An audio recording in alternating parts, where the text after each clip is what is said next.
Hello, it's Mrs. Barber. I just wanted to go over our syllabus with you real quickly, if you don't mind. Let's just talk about the syllabus.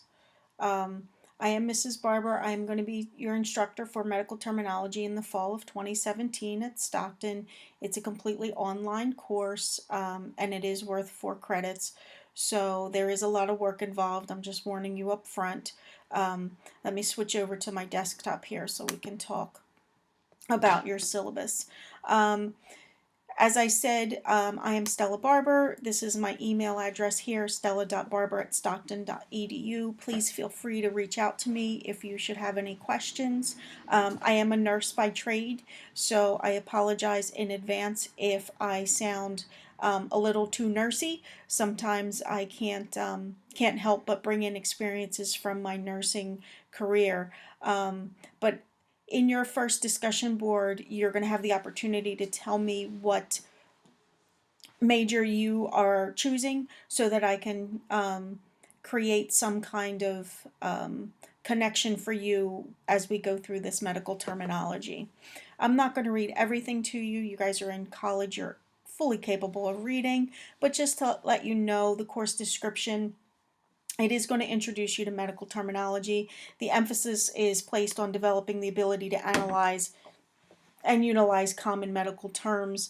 We're going to look at this through multiple avenues in education, in research, in practice.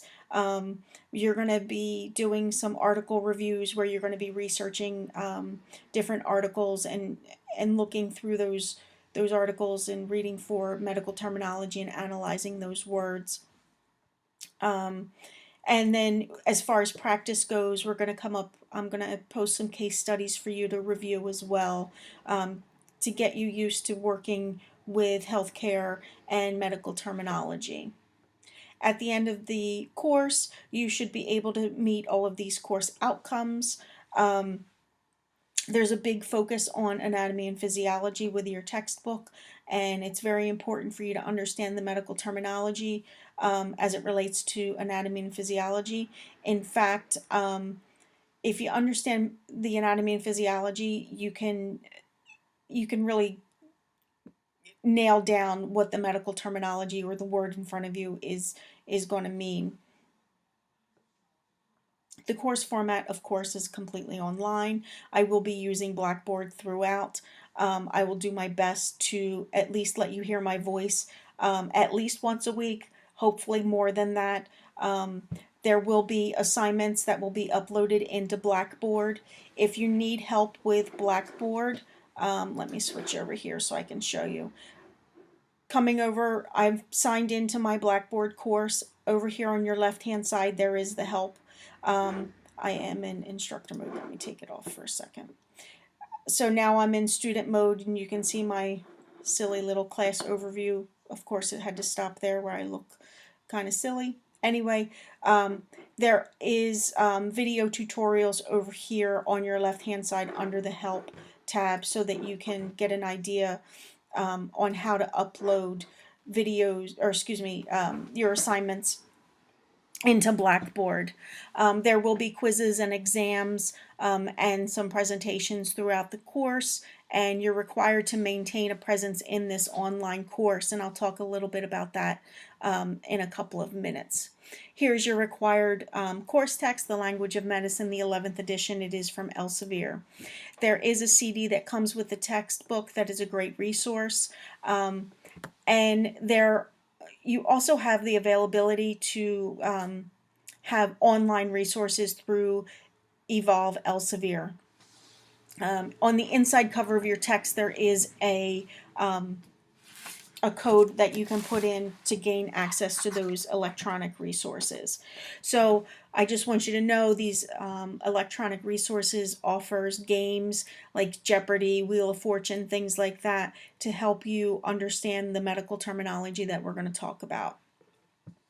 I would also recommend a medical dictionary or a nursing and allied health dictionary, anything that's less than 5 years old. And that'll help you really understand what the words mean, not necessarily the analysis of the words, but at least what they mean. All your assignments, guidelines, and assignment grading rubrics are going to be posted on Blackboard. Any announcements that I need to make to you will be posted in Blackboard. Once I post those announcements in Blackboard, it will automatically send to your Stockton email. So make sure you're checking your Stockton email at least once a day. And the course syllabus and schedule, or your class schedule, they're subject to change depending upon the class progress on assignments. So if I find that you're really struggling in a particular section, I may postpone a couple of things, but it really depends on how quickly you guys are catching on and are working through the assignments. It is required that you check Blackboard and your Stockton email on a daily basis for communication from me.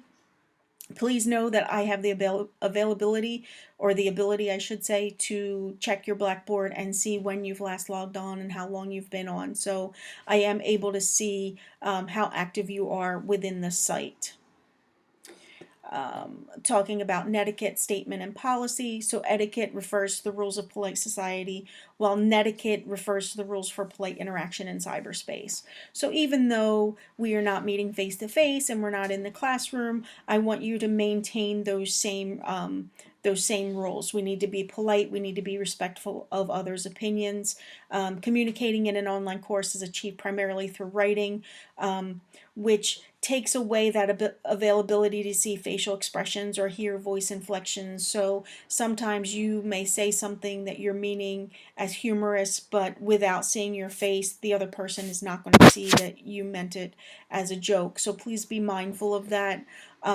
Pay attention to what you're writing. And the same thing for when you're reading someone's post. Don't inflict tone because you're not sure where they're coming from. So don't inflict that tone. Read the words for what they really are. And obviously, with communicating online, always remember the following. Following the golden rule, treating others the way you would want to be treated. I'd like you to be clear and concise. Make sure you check your grammar and your spelling and punctuation before posting.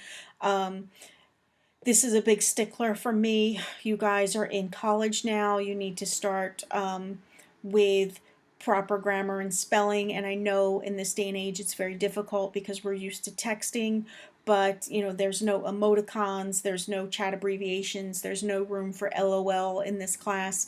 It's medical terminology and you're in college, so you need to start using professional and proper terminology. Lastly, do not flame. Flaming is the practice of sending angry or heated messages. If there's something that is posted that you don't agree with, I'm going to ask that you just politely ignore it. This is not the venue for airing any grievances. Stockton takes academic integrity very seriously. Academic dishonesty is anything but not limited to cheating and plagiarism. This academic dishonesty will not be tolerated. Please be aware that I read everything that you submit. You guys are going to have a lot of work to do. It's a lot of writing, and I will read every word that you put down. That is my duty to you as your instructor. I'm assigning work not as busy work. I'm assigning work for you to learn, and I owe it to you to read everything that you write. So please be aware when I'm reading things, if I'm reading the same thing over and over and over again, especially with your article reviews and your case studies, if I'm reading the same thing over again, I will go back and pull other students' information. And if I'm concerned about plagiarism, I will refer to the powers that be at Stockton to make the decision. The disability statement: the Stockton University complies with Section 504 and 508 of the Rehab Act and the Americans with Disabilities Act of 1990. Anyone with a documented disability should seek accommodations through the Learning Access Program. If you have a disability and you haven't let the Learning Access Program know, I want you to contact Robert Ross, Carol Quinn, or Fran Batone at 609-652-4988, or you can email them at lap@stockton.edu. And then there's a website there for any additional information. Okay, let's talk attendance. Even though this is an online course, I expect you to be present. I expect you to participate. Attendance will be taken.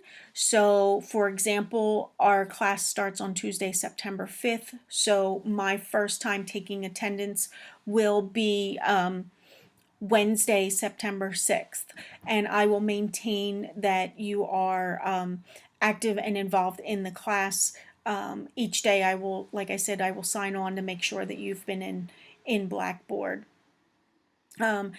You have the ability, although I would strongly recommend you not, have 3 unexcused absences during the semester that will lead to a 5% reduction in your final grade.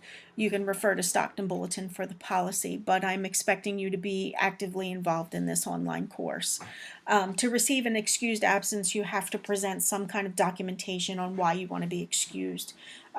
Religious observation is an excused advance when arranged in advance. And you have the duty to let me know if you're going to miss any part of this class or any assignments due to religious observation. If you neglect to complete an assigned work or communicate with the instructor, you may be dropped from the course and a grade of X will be recorded. If necessary to withdraw, you have to withdraw by the date set forth in the college bulletin.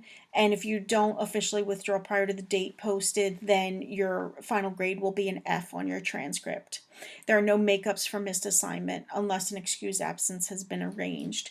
Missed exams and quizzes will be made up the last week of the semester, but be aware that the last week of semester is finals week, so you're going to have a 100-question final exam.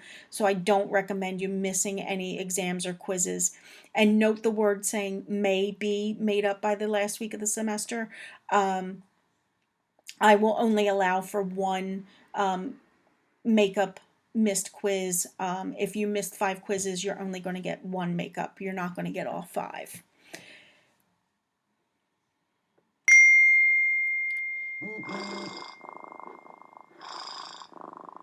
Your grades are determined the following. Quizzes are 25%, homework is 25%, discussion boards are 30%, and your final exam is 20%. I do have some projects throughout that will count towards your discussion boards, just so you know.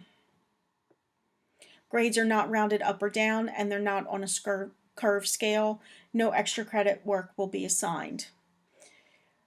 I will post your final grade before December 19th, and the course grade will be issued to the registrar's office for your transcript on Tuesday, December 19th.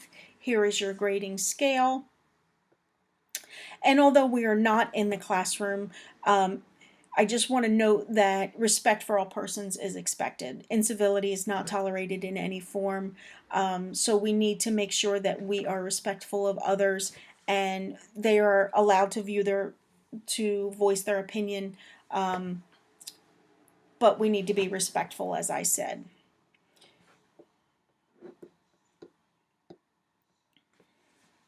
Cell phones and laptops really don't pertain to this because it is an online course. You do need a working laptop that you're going to have the ability to have Word and PowerPoint and things like that so that you can do your assignments.